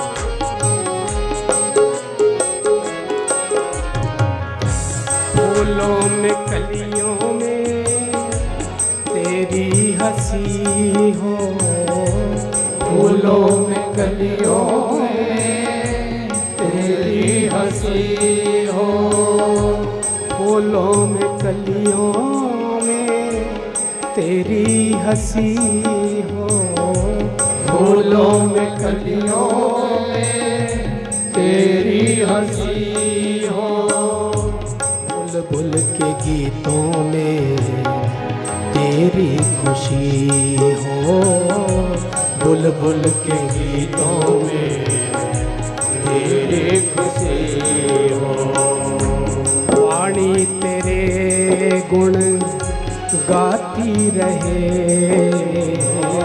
वाणी तेरे गुण गाती रहे, हर पल तुम्हारी याद आती रहे, आती रहे, हर पल तुम्हारी याद आती रहे, माधव आती रहे।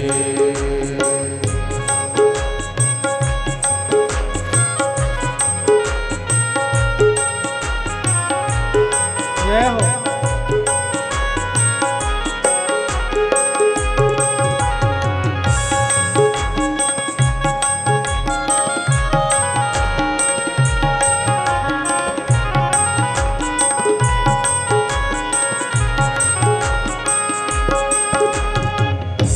कुछ भी नहीं था सिवा तेरे प्यारे, कुछ भी नहीं था सिवा तेरे प्यारे, कुछ भी नहीं था सिवा तेरे प्यारे, कुछ भी नहीं था सिवा तेरे प्यारे, जो कुछ भी था सब तेरे सहारे, जो कुछ भी था सब तेरे सहारे, नैनों में तेरी छवि समाती रहे,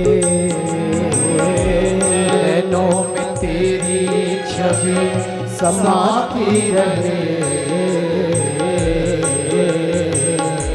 हर पल तुम्हारी याद आती रहे, आती रहे, हर पल तुम्हारी याद आती रहे, माधव आती रहे।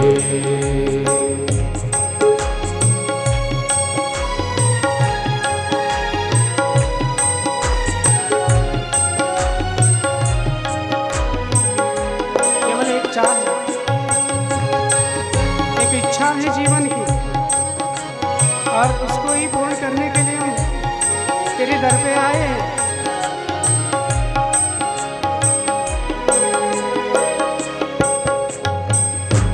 जन्मों से भक्तों की चाह यही है, जन्मों से भक्तों की चाह यही है, जन्मों से प्यारों की चाह यही है, जन्मों से प्यारों की चाहत यही है, श्याम मिलन की आस लगी है, श्याम मिलन की आस लगी है, जिहवाए नाम गुनगुनाती रहे,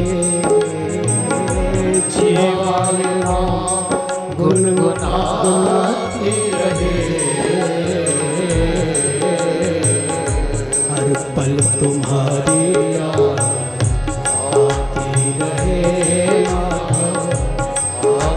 रहे। हर पल तुम्हारी याद आती रहे माधव, आती रहे। तेरी छवि मन को लुभाती रहे, तेरी छवि मन को लुभाती रहे।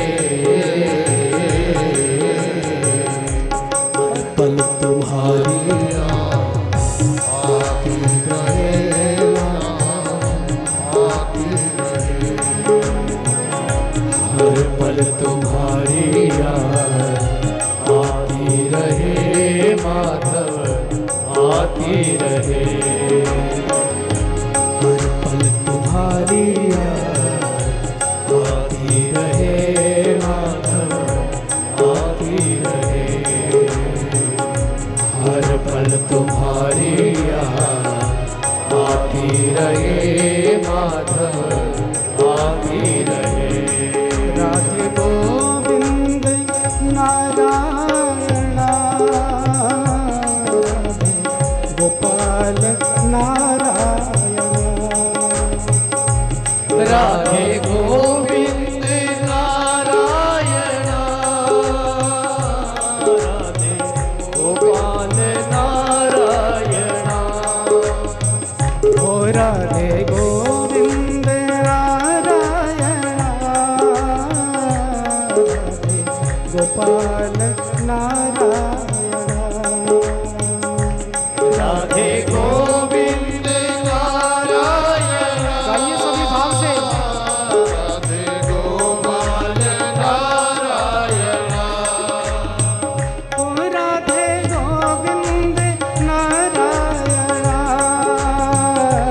राधे गोपाल नारायण। ओ राधे गोविंद नारायण, हरि बोलो प्यारे। राधे गोपाल नारायण। ओ राधे गोविंद नारायण, राधे गोपाल नारायण।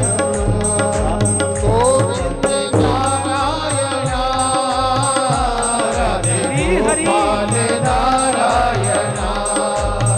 ओ राधे गोविंद नारायण, राधे गोपाल नारायण। ओ राधे गोविंद नारायण, राधे गोपाल नारायण। ओ राधे गोविंद नारायण, राधे गोपाल नारायण। ओ राधे गोविंद नारायण, राधे गोपाल नारायण। ओ राधे गोविंद नारायण, गोपाल नारायण। ओ राधे गोविंद नारायण, राधे गोपाल नारायण। ओ राधे गोविंद नारायण, गोपाल नारायण। ओ राधे गोविंद नारायण, राधे गोपाल नारायण। ओ राधे गोविंद नारायण, गोपाल नारायण। ओ राधे गोविंद नारायण, राधे गोपाल नारायण।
गोपाल नारायण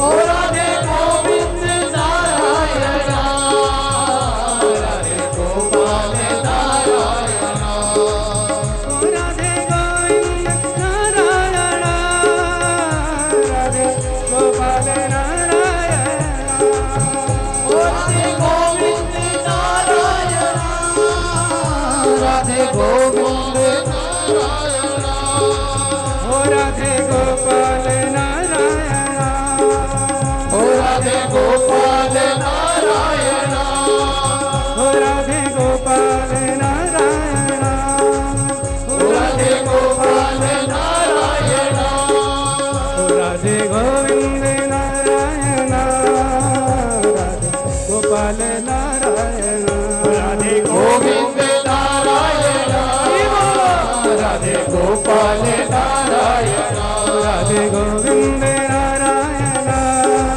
राधे गोपाल नारायण राधे गोविंद नारायण राधे गोपाल नारायण ओ राधे गोविंद नारायण राधे गोविंद नारायण राधे गोपाल नारायण राधे गोपाल नारायण राधे गोपाल नारायण राधे गोपाल नारायण गोविंद नारायण गोपाल नारायण गोविंद नारायण